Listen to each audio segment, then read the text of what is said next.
आज हम chapter 2 start करेंगे। चैप्टर 2 है हमारे पास बायोलॉजिकल मॉलिक्यूल्स। बायोलॉजिकल मॉलिक्यूल्स के चैप्टर में हम ये पढ़ेंगे कि लिविंग ऑर्गेनिजम्स के अंदर किस किस तरह के मॉलिक्यूल्स पाए जाते हैं और उन मॉलिक्यूल्स की बेसिक कंपोजिशन क्या है और उन मॉलिक्यूल से मजीद कौन कौन से मॉलिक्यूल्स हम बना सकते हैं। तो सबसे पहले आज का वर्क को बना लेते हैं कि आज के लेक्चर में बेसिकली क्या क्या चीजें पढ़ेंगे। सबसे पहले तो हम देखेंगे इंट्रोडक्शन टू बायोकेमिस्ट्री और हम इम्पोर्टेंस ऑफ कार्बन को देखेंगे। वन बाय वन लेके चलते हैं। सबसे पहले हम आ जाते हैं इंट्रोडक्शन टू बायोकेमिस्ट्री पे। जब हमने ब्रांचेस ऑफ बायोलॉजी पढ़ी थी तो हमने देखा था कि बायो की डिफरेंट ब्रांचेस के अंदर एक ब्रांच बायोकेमिस्ट्री भी है और बायोकेमिस्ट्री के अंदर हमने देखा था कि बायोकेमिस्ट्री हम कहते हैं स्टडी ऑफ केमिकल्स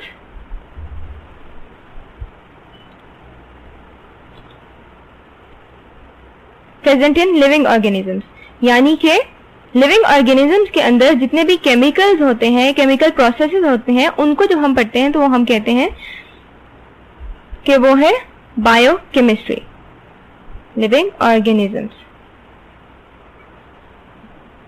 तो बेसिकली हमने क्या बात की, एक हमने कहा स्टडी ऑफ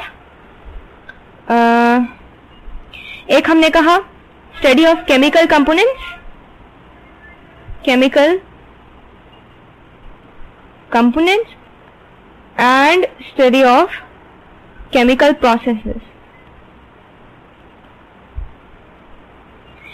तो ये दो चीजें मिला के हमारे पास क्या बन जाता है, बायोकेमिस्ट्री। बायोकेमिस्ट्री को हम क्यों पढ़ते हैं? बायोकेमिस्ट्री को हम इसलिए पढ़ते हैं बिकॉज जब भी हम एनाटॉमी को स्टडी कर रहे होते हैं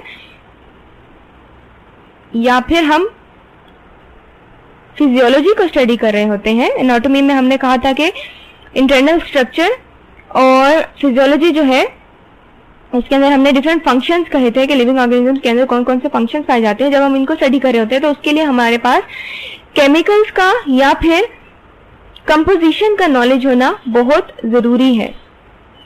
जब तक हमें कंपोजिशन का नहीं पता होगा हम किसी भी चीज के प्रोसेसेस को, किसी भी चीज के स्ट्रक्चर को अच्छी तरह से नहीं पढ़ सकते।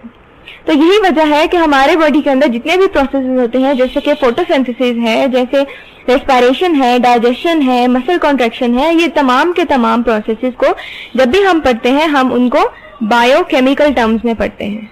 बायोकेमिकल टर्म्स यानी कि हम देखते हैं कि उनके केमिकल कंपोजिशन क्या है। जब फोटोसिंथेसिस हो रहा है, फोटोसिंथेसिस, या फिर जब रेस्पिरेशन हो रही है या फिर कोई और प्रोसेस, जैसे कि हम कहते हैं अगर हमारे पास डाइजेशन हो रही है तो ये तमाम के तमाम केमिकल प्रोसेसेस हैं और इन तमाम के अंदर कोई ना कोई केमिकल्स इन्वॉल्व है। जैसे फोटोसिंथेसिस के अंदर हम कहते हैं कार्बन डाइऑक्साइड इन्वॉल्व है या फिर वाटर इन्वॉल्व है या फिर हम कहते हैं ऑक्सीजन है या ग्लूकोज है। तो डिफरेंट तरह के केमिकल्स हर तरह के लाइफ प्रोसेसेस में इन्वॉल्व होते हैं और उन केमिकल्स का पढ़ना हमारे लिए बहुत ज़रूरी होता है। जब हम लिविंग ऑर्गेनिजम्स के अंदर डिफरेंट केमिकल कंपोनेंट्स की बात करते हैं तो हम कहते हैं कि जितने भी केमिकल कंपोनेंट्स हैं या फिर हम कहते हैं बायोकेमिकल्स जितने भी हैं वो दो तरह के हैं। एक हमारे पास है ऑर्गेनिक और एक है इनऑर्गेनिक। ऑर्गेनिक और इनऑर्गेनिक का जो डिफरेंस है वो हम ऑलरेडी पढ़ भी चुके हैं। ऑर्गेनिक हम कहते हैं वो तमाम केमिकल्स या वो तमाम बायोकेमिकल्स जिनका लिविंग सोर्स हो, या फिर हम कहते हैं वो तमाम बायोकेमिकल्स या वो तमाम कंपाउंड्स जिनके अंदर कार्बन प्रेजेंट हो। ऑर्गेनिक के एग्जांपल हैं, जैसे हम कहते हैं कार्बोहाइड्रेट्स,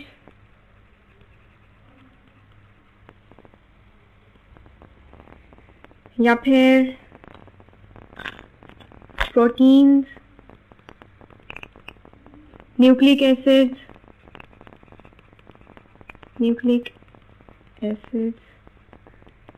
या फिर लिपिड्स वगैरह। तो ये तमाम के तमाम ऑर्गेनिक मॉलिक्यूल्स हैं जो हमारे बॉडी के अंदर होते हैं। इसी तरह कुछ इनऑर्गेनिक मॉलिक्यूल्स भी होते हैं जिनका सोर्स लिविंग नहीं होता या फिर जिनके अंदर कार्बन प्रेजेंट नहीं होता, उससे हमारे पास वाटर आ जाते हैं, या फिर हम कहते हैं carbon dioxide. Although carbon dioxide में भी कार्बन मौजूद है, लेकिन ये ऑर्गेनिक कंपाउंड नहीं है। इसी तरह डिफरेंट तरह के एसिड्स हैं या बेसिस या अल्कली जिसे हम कहते हैं वो, या फिर डिफरेंट तरह के जो सॉल्ट्स आ जाते हैं, ये तमाम के तमाम इनऑर्गेनिक कंपोनेंट्स हैं जो हमारे लिविंग ऑर्गेनिजम्स के अंदर प्रेजेंट होते हैं। अगर हम मैमल्स की बात करें या लिविंग ऑर्गेनिजम्स में हायर लेवल के ऑर्गेनिजम्स की बात करें, तो उनके अंदर जो कंपोजिशन है डिफरेंट मटेरियल्स की वो कुछ इस तरह से है कि सबसे ज्यादा जो परसेंटेज है वो हमारे पास होती है वाटर की, उसके बाद प्रोटीन, फिर कार्बोहाइड्रेट्स, और फिर लिपिड्स, और फिर डिफरेंट न्यूक्लिक एसिड जैसे कि हमारे पास डीएनए या आरएनए आ जाते हैं, और फिर उसके बाद हमारे पास कुछ और मॉलिक्यूल्स जैसे एंजाइम्स हैं, हार्मोन्स हैं, ये आ जाते हैं, और फिर हम कहते हैं कुछ इनऑर्गेनिक आयंस भी हमारे बॉडी का हिस्सा है। तो इस तरह से जो हम ऊपर जाते जाते हैं जो कंपोजिशन है या परसेंटेज है वो इनकी ज़्यादा है। जैसे फॉर एग्जांपल वाटर की परसेंटेज अगर हम मैमल्स के अंदर देखें तो वो 70% है। इसी तरह अगर प्रोटीन्स की परसेंटेज देखें हम मैमल सेल के अंदर तो हम कहते हैं वो है 18% मैमल के अंदर। फिर उसी तरह कार्बोहाइड्रेट जो है वो 4% होते हैं हमारे बॉडी में। जो लिपिड्स हैं वो हमारे बॉडी में 3% होते हैं। डीएनए, आरएनए या राइबोन्यूक्लिक एसिड जितने भी तरह के हमारे पास हैं ये कॉन्स्टिट्यूट करते हैं तकरीबन हमारे 1.35%। और इसके अलावा जितने भी हार्मोन्स आ जाते हैं, एंजाइम्स आ जाते हैं, मेटाबोलाइट्स आ जाते हैं, तकरीबन 2% हमारे बॉडी का ये बनाते हैं। और कुछ इनऑर्गेनिक आयंस जिसके अंदर हम कहते हैं सोडियम आयन या पोटेशियम आयन या फिर कैल्शियम आयन, इस तरह के जितने भी आयंस हैं ये हमारे बॉडी का तकरीबन 1% बनाते हैं। तो एक ये टेबल से हमें ये पता चल गया कि हमारे बॉडी के अंदर डिफरेंट केमिकल्स की या डिफरेंट तरह के बायोकेमिकल्स की क्या परसेंटेजेस हैं। और इससे हमें एक बात ये पता चली कि जो वाटर है वो सबसे लार्जेस्ट या फिर सबसे हाईएस्ट क्वांटिटी में पाया जाता है। जब हम ऑर्गेनिज्म लेवल की बात करते हैं तो हम कहते हैं कि ऑर्गेनिज्म कॉन्टिन्यूसली अपने एनवायरनमेंट से कोई ना कोई केमिकल ले रहे होते हैं और उन केमिकल्स को कन्वर्ट कर रहे होते हैं एनवायरनमेंट में से। ये हमारे पास सपोज एनवायरनमेंट है तो ऑर्गेनिजम्स एनवायरनमेंट में से कोई ना कोई केमिकल या कोई ना कोई सब्सटेंसेस ले रहे होते हैं और फिर ऑर्गेनिजम्स उसको कन्वर्ट करते हैं इनटू अदर केमिकल्स। तो ये हमारे पास इस तरह से हम कहते हैं कि केमिकल कन्वर्जन जो है वो लिविंग ऑर्गेनिजम्स के अंदर कॉन्टिन्यूसली चलती रहती है। अब जितने भी केमिकल्स हैं इनके जो कन्वर्जन है या जितने भी केमिकल रिएक्शंस होते हैं हम उनको कलेक्टिवली कहते हैं मेटाबॉलिज्म। मेटाबॉलिज्म को भी हम ऑलरेडी अपनी पिछली क्लासेस में पढ़ चुके हैं।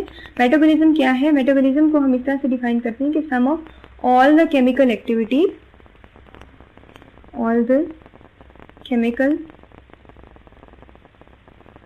एक्टिविटीज कह लें या फिर केमिकल रिएक्शंस, जितने भी केमिकल रिएक्शंस हमारे बॉडी के अंदर एक वक्त में हो रहे हैं वो सब के सब मेटाबॉलिज्म में आ जाते हैं। मेटाबॉलिज्म की मजीद आगे से हम कहते हैं कि दो टाइप्स हैं। अगर हम यूं लिखें मेटाबॉलिज्म तो इसकी हमारे पास दो टाइप्स आ जाती हैं। एक को हम कहते हैं एनाबॉलिज्म और दूसरी टाइप को हम कहते हैं कैटाबॉलिज्म। एनाबॉलिज्म क्या है? एनाबॉलिज्म को ही कहते हैं हम कि अगर कोई भी केमिकल सिंपल से कॉम्प्लेक्स लेवल तक जाए या फिर डिफरेंट स्मॉल मॉलिक्यूल्स कंबाइन करें और उससे हमारे पास लार्जर मॉलिक्यूल्स बने तो हम कहते हैं कि ये जो प्रोसेस है, ये जो रिएक्शन है वो है एनाबॉलिज्म। जैसे फॉर एग्जाम्पल हम देख लेते हैं। अगर हम कहें प्रोटीन सिंथेसिस मतलब के बनना, तो जब प्रोटीन्स बन रहे होते हैं तो जितने भी छोटे छोटे अमाइनो एसिड्स हैं वो कंबाइन करते हैं पेप्टाइड चेन, पेप्टाइड बॉन्ड के थ्रू, और फिर हमारे पास प्रोटीन मॉलिक्यूल बनता है। तो ये जो बनने का प्रोसेस है, लार्ज मॉलिक्यूल्स बनने का प्रोसेस, उसको हम एनाबॉलिज्म कहते हैं। इसी तरह एक और एग्जांपल हम देख लेते हैं मसल ग्रोथ की। मसल ग्रोथ भी क्योंकि एक कंस्ट्रक्टिव किस्म का रिएक्शन है जिसके अंदर डिफरेंट तरह की सेल्स हैं, डिफरेंट तरह के केमिकल्स कंबाइन करे हैं, तो हम इसको कहते हैं कि ये भी एनाबॉलिक रिएक्शन है। इसके साथ ही जब हम कैटाबॉलिज्म की तरफ आ जाते हैं तो कैटाबॉलिज्म हम कहते हैं कि ऐसे तमाम रिएक्शंस जिनके अंदर कॉम्प्लेक्स सब्सटेंसेस जो हैं वो टूटती हैं और सिंपल सब्सटेंसेस बन जाते हैं, तो उन तमाम रिएक्शंस को हम कहते हैं कि ये कैटाबॉलिज्म है। यानी कि अगर हम इसकी एग्जांपल देखें तो एग्जांपल में हम कहते हैं हाइड्रोलिसिस का जो प्रोसेस है। हाइड्रोलिसिस किसे कहते हैं? हाइड्रोलिसिस हम कहते हैं break down of water molecule.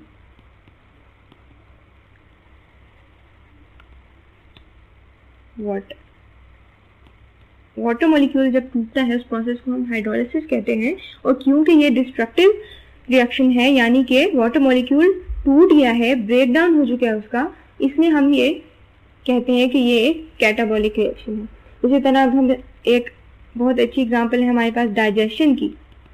Digestion का जो प्रोसेस है के अंदर जिसे हम कहते हैं खाना हाजम हो रहा है, तो बेसिकली इसमें होता क्या, उसमें ये होता है कि जितने भी कम्प्लेक्स फूड पार्टिकल्स हमने खाए हैं जिनके अंदर कार्बोहाइड्रेट्स हैं, प्रोटीन्स हैं, फैट्स हैं या फिर मजीद कुछ और कंपोनेंट्स, वो तमाम के तमाम टूटते हैं और छोटे छोटे छोटे जर्रे बन जाते हैं।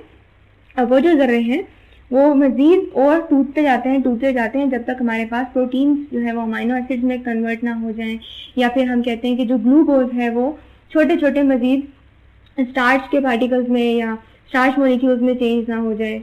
तो इस तरह से ये जो प्रोसेस है इसे हम कहते हैं ये कैटाबॉलिक रिएक्शन है। कैटाबॉलिज्म के अंदर हम इसको पढ़ते हैं।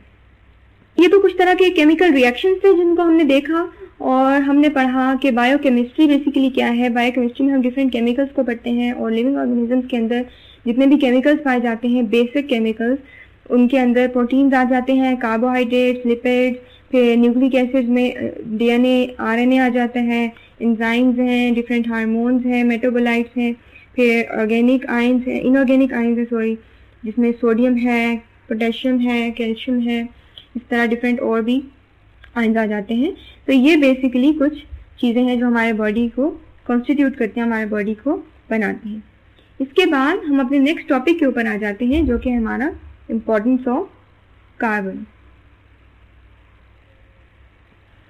जैसे कि अभी पीछे में हमने डिस्कस किया, कार्बन जो है हमारे पास, उसे हम कहते हैं कि ये बेसिक कंपोनेंट है तमाम ऑर्गेनिक मॉलिक्यूल्स का। यानी कि जितने भी ऑर्गेनिक मॉलिक्यूल्स हैं उनके अंदर कार्बन का प्रेजेंट होना बहुत ज़रूरी है।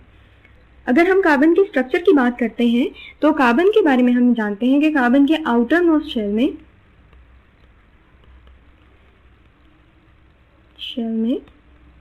4 इलेक्ट्रॉन्स हैं और इससे हमें ये पता चलता है कि कार्बन जो है उसकी वैलेंसी 4 है।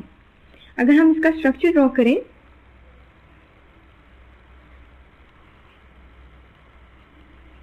फर्स्ट शेल में इसके 2 इलेक्ट्रॉन्स हैं और सेकंड शेल में 1 2 3 एंड 4 इलेक्ट्रॉन्स हैं। फर्स्ट शेल में 2 और दूसरे शेल में 4 इलेक्ट्रॉन्स हैं वो प्रेजेंट है। इस तरह से हमें ये पता चलता है कि कार्बन जो है वो अपना आउटर मोस्ट शेल कंप्लीट करने के लिए या नियरेस्ट नोबल गैस कॉन्फ़िगरेशन हासिल करने के लिए टोटल 4 बॉन्ड्स बनाता है और इसी तरह वो स्टेबल हो जाता है। इस चीज को हम कहते हैं टेट्रावैलेंसी। टेट्रावैलेंसी यानी कि कार्बन टोटल ओवरऑल 4 बॉन्ड्स बनाता है। और अगर हम बॉन्डिंग की बात करें तो बॉन्डिंग जो है वो कार्बन के अंदर मोस्टली कोवलेंट बॉन्डिंग होती है। कोवलेंट बॉन्डिंग इसलिए होती है बिकॉज कार्बन अपने इलेक्ट्रॉन शेयर करता है दूसरे एलिमेंट्स के साथ। ये जो कोवलेंट बॉन्डिंग है ये डिफरेंट तरह की पाई जा सकती है, जैसे कि सिंगल कोवलेंट बॉन्ड या फिर डबल कोवलेंट बॉन्ड या फिर ट्रिपल कोवलेंट बॉन्ड। तो कार्बन के अंदर ये तीनों तरह की बॉन्ड पाई जाती हैं और यही वजह है कि कार्बन जब कंबाइन करता है तो वो बहुत ढेर सारे कंपाउंड्स बनाता है। कार्बन के अंदर ये एक प्रॉपर्टी है कार्बन की कि कार्बन कैटिनेशन इसे हम कहते हैं, और ये कैटिनेशन का मतलब ये है कि कार्बन लॉन्ग चेन्स बनाता है अपने साथ और मजीद डिफरेंट और तरह के एलिमेंट्स के साथ। इस प्रॉपर्टी को हम कहते हैं कैटिनेशन, यानी कि अगर एक कार्बन मॉलिक्यूल है वो मजीद डिफरेंट ढेर सारे कार्बन के साथ कंबाइन करेगा और बॉन्ड्स बना लेगा और ये लॉन्ग चेन्स बन जाती हैं। यही वजह है कि नेचर के अंदर कार्बन के हजारों लाखों अरबों खरबों मॉलिक्यूल्स हैं जो कि एग्जिस्ट करते हैं। ये जो कार्बन की चेन्स है बेसिकली इसको हम तीन तरह की चेन्स में डिवाइड कर देते हैं। एक को हम कहते हैं कि ये स्टेबल अनब्रांच्ड चेन्स है, दूसरे को हम कहते हैं कि ये ब्रांच्ड चेन्स है, और यहाँ पे हमारे पास रिंग स्ट्रक्चर आता है कार्बन की चेन्स में। अनब्रांच्ड चेन्स की जब हम एग्जांपल देखें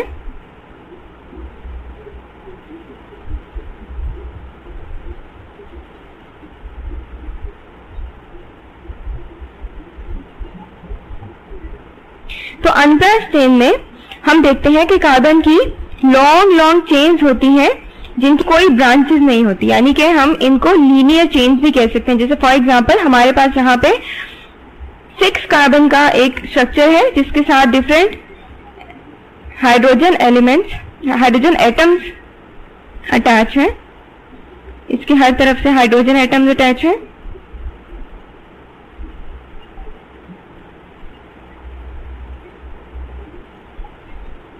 और इस तरह से ये एक इसका अनब्रांच्ड स्ट्रक्चर बन गया है। अब इसके अंदर कार्बन की जो तादाद है, जैसे अभी यहाँ पे मेरे पास 6 कार्बन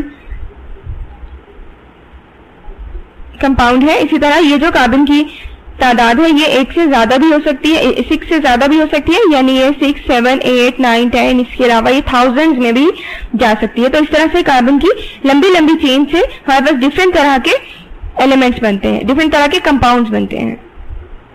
इसके बाद हम आ जाते हैं ब्रांच चेन्स के ऊपर।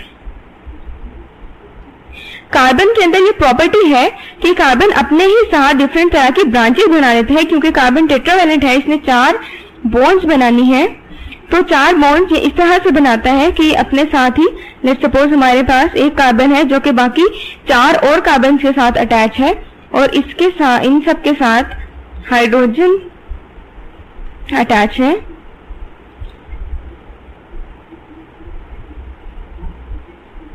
तो इस तरह से ये हमारे पास 5 कार्बन कंपाउंड बना है जो कि एक ब्रांच चेन है। इसके बाद जब हम कहते हैं कि रिंग स्ट्रक्चर भी कार्बन बना सकता है, तो रिंग स्ट्रक्चर कुछ इस तरह का होता है। ये हमारे पास बेंजीन का स्ट्रक्चर है और बेंजीन के स्ट्रक्चर में हम देख सकते हैं कि एक 6 कार्बन कंपाउंड है जिसके साथ, इसके अंदर हमारे पास डबल बॉन्ड्स या हम कह सकते हैं कि डबल कोवेलेंट बॉन्ड्स भी प्रेजेंट है। तो इस तरह से ये एक रिंग स्ट्रक्चर बन गया। तो यहाँ पे हमने देखा कि कार्बन जो है वो अपनी 4 बॉन्ड्स डिफरेंट तरह से बनाता है। यहाँ पे इसकी लीनियर बॉन्डिंग थी, लीनियर चेनिंग थी। उसके बाद हमने ब्रांच चेनिंग देखी, यानी कार्बन ने डिफरेंट ब्रांचेस बनाई हुई है। और उसके बाद हमने एक रिंग स्ट्रक्चर देखा। कार्बन की जो टेट्रावैलेंसी है इसको हम एक डायग्राम से देखते हैं।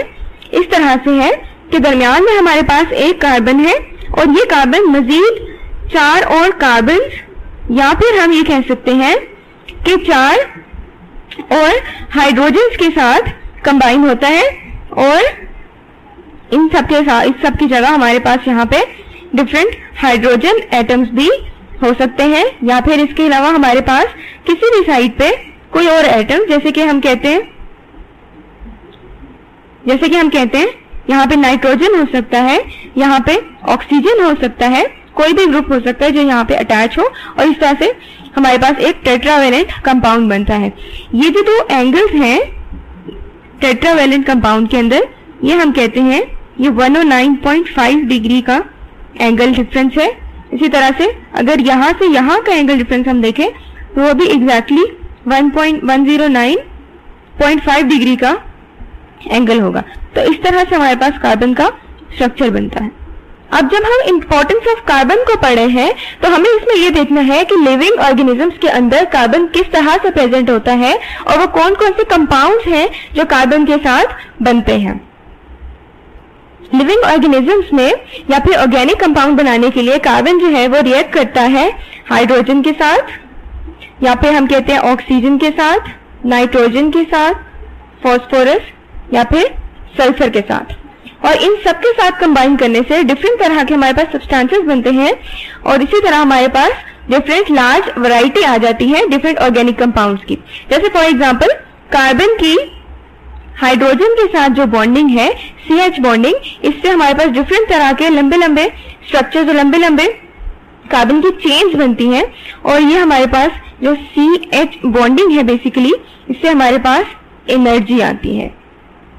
ये एक बहुत बड़ा सोर्स है एनर्जी का। इसी तरह जब हम बात करते हैं कार्बन और ऑक्सीजन की, तो जब भी कार्बन ऑक्सीजन के साथ कंबाइन करता है हमारे पास ग्लाइकोसिटिक लिंकेज कहते हैं हम इसको, ग्लाइकोसिटिक लिंकेज आ जाती है और ये जो है ये कार्बोहाइड्रेट बनाने में हेल्पफुल होता है। यानी कि जब भी कार्बोहाइड्रेट बनते हैं तो हमारे पास कार्बन होता है, हाइड्रोजन होता है और ऑक्सीजन होता है। इसके बाद जब हम बात करते हैं नाइट्रोजन की, तो कार्बन जब भी नाइट्रोजन के साथ कंबाइन करता है in the presence of oxygen, या फिर हम हाइड्रोजन का कहते हैं कि हाइड्रोजन और नाइट्रोजन के साथ जब कार्बन कंबाइन करता है तो हमारे पास अमाइनो एसिड्स बनते हैं और यही अमाइनो एसिड जो है ये पेप्टाइड बॉन्ड्स बनाते हैं, पेप्टाइड बॉन्ड, और इन्हीं पेप्टाइड बॉन्ड्स के थ्रू हमारे पास प्रोटीन्स बनते हैं। अमाइनो एसिड से प्रोटीन्स बनते हैं। तो हमने क्या क्या देख लिया? हमने देखा कि CH बॉन्डिंग से हमारे पास एनर्जी आती है, कार्बोहाइड्रेट्स बनते हैं कार्बन और ऑक्सीजन के कंबाइन करने से। इसी तरह कार्बन और नाइट्रोजन के जो कंपाउंड होते हैं तो हमारे पास प्रोटीन्स बनते हैं। इसके बाद जब हम देखते हैं कार्बन सल्फर के साथ कंबाइन करता है तो हम इसको कहते हैं डाइसल्फाइड ब्रिज।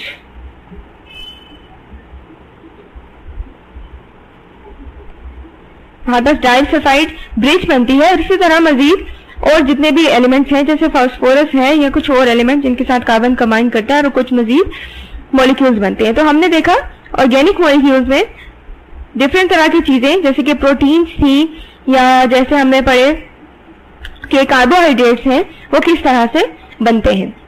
जब हम ऑर्गेनिक मॉलिक्यूल्स की बात करते हैं या फिर हम कहते हैं इन पर्टिकुलर हम मैक्रो मॉलिक्यूल्स की बात करते हैं, तो जितने भी मैक्रो मॉलिक्यूल्स हैं जैसे कि हम कहते हैं सेल्यूलोज हो गए, सेल्यूलोज जो है वो एक मैक्रो मॉलिक्यूल है। मैक्रो मॉलिक्यूल हमने फर्स्ट चैप्टर में देखा था कि वो तमाम मॉलिक्यूल जिनका मॉलिक्यूलर वेट बहुत ज्यादा होता है उनको हम मैक्रो मॉलिक्यूल्स कहते हैं, या फिर वो बड़े बड़े मॉलिक्यूल्स उनको हम मैक्रो मॉलिक्यूल्स कहते हैं। उनके अंदर सेल्यूलोज आ जाते हैं, फैट मॉलिक्यूल्स आ जाते हैं या प्रोटीन मॉलिक्यूल्स आ जाते हैं। ये तमाम के तमाम इनसोल्यूबल है वाटर के अंदर।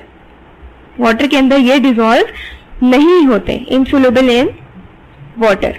और यही वजह है कि ये सेल के स्ट्रक्चर्स बनाते हैं, यानी कि अगर ये पानी के अंदर डिसॉल्व हो जाए फिर तो ये सेल के अंदर डिसॉल्व हो जाएंगे। इसीलिए ये तमाम चीजें जो कि सेल्यूलर स्ट्रक्चर बनाती हैं ये वाटर के अंदर सोल्यूबल नहीं होती। लेकिन हम डिफरेंट और तरह की चीजें देख लेते हैं। कुछ मॉलिक्यूल जैसे हम कहते हैं ग्लूकोज हो गया या फिर हमारे पास डिफरेंट तरह के आइंस होते हैं, ये तमाम के तमाम वाटर के अंदर डिसॉल्व हो जाते हैं, वाटर सोल्यूबल होते हैं। यही वजह है कि ग्लूकोज से या डिफरेंट जो आइंस हैं इनसे हमारा कोई भी सेल्यूलर स्ट्रक्चर नहीं बनता, यानी कि एक सेल के अंदर जो ऑर्गेनेलीज हैं या सेल की जो कंपोजिशन है वो इन चीजों से नहीं होती। तो अगर सेल की कंपोजिशन नहीं होती फिर ये कहाँ यूज होते हैं? ये जनाब यूज होते हैं हमें एनर्जी देने के लिए। हमने अपने बचपन में अपनी पिछली क्लास में पढ़ा था कि एनर्जी का जो हमारे पास सोर्स है उसे हम कहते हैं एटीपी, एडिनोसाइन ट्राइफॉस्फेट। ये एक कंपाउंड है जिससे हमें एनर्जी मिलती है। इसके अलावा हमारे पास मजीद कुछ चीजें हैं जिसमें हम कहते हैं कि ग्लूकोज है, या हमारे पास अमाइनो एसिड्स हैं, या फिर फैट्स जब हमारे पास टूट जाते हैं तो उसके फैटी एसिड्स बनते हैं। तो ये जो फैटी एसिड्स हैं ये सब के सब क्या करते हैं, ये सब के सब हमें एनर्जी देते हैं, या फिर ये ज्वाइन करते हैं और बड़े बड़े मैक्रोमोलिक्यूल, जैसे हम कहते हैं कि अमाइनो एसिड जो है वो सब लंबी लंबी चेन्स बनाते हैं पेप्टाइड लिंकेज के थ्रू, और फिर इनसे हमारे पास प्रोटीन्स बनते हैं। इसी तरह जो फैटी एसिड्स हैं इनसे हमारे पास फैट मॉलिक्यूल्स बनते हैं, जिसे हम लिपिड्स कहते हैं, लिपिड्स बनते हैं इनसे। तो ये तो था हमारा आज का जो टॉपिक। सबसे पहले हम इसको थोड़ा समराइज कर लेते हैं कि आज हमने ओवरऑल पढ़ा क्या है। सबसे पहले तो हमने बायोकेमिस्ट्री का देखा था कि बायोकेमिस्ट्री हमारे पास क्या था, यह था study of different chemicals present in living organisms, और वो जो से भी केमिकल्स हैं उनको हमने देख लिया एक लिविंग ऑर्गेनिज्म के अंदर, या स्पेसिफिकली यहाँ पे हमने ह्यूमन बींग्स की बात की थी कि ह्यूमन बींग्स के अंदर जो जो भी केमिकल्स प्रेजेंट है वो उनकी क्या क्या परसेंटेज है, केमिकल कंपाउंड यानी कि प्रोटीन्स हैं, कार्बोहाइड्रेट्स हैं, लिपिड्स हैं, न्यूक्लिक एसिड्स हैं, एंजाइम्स हैं, हार्मोन्स, एंजाइम्स वगैरह, इनऑर्गेनिक आयंस हैं।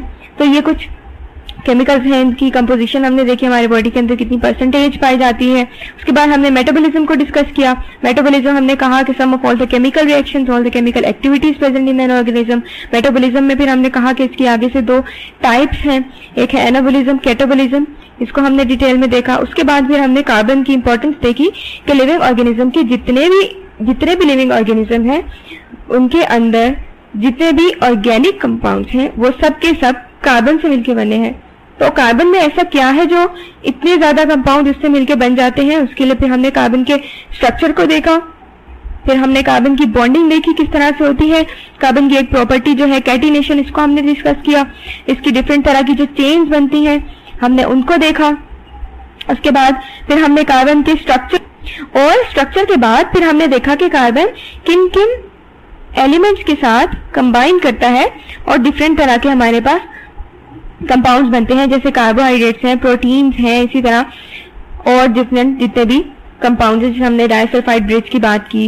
इसी तरह कार्बन की लंबी लंबी चेन्स की वजह से हमारे पास डिफरेंट कंपाउंड्स बनते हैं। तो ये तो हमारा आज का टॉपिक था। नेक्स्ट लेक्चर में हम मजीद जितने भी केमिकल्स हमने पढ़े हमारे बॉडी के अंदर होते हैं उन सबको एक एक करके डिस्कस करेंगे।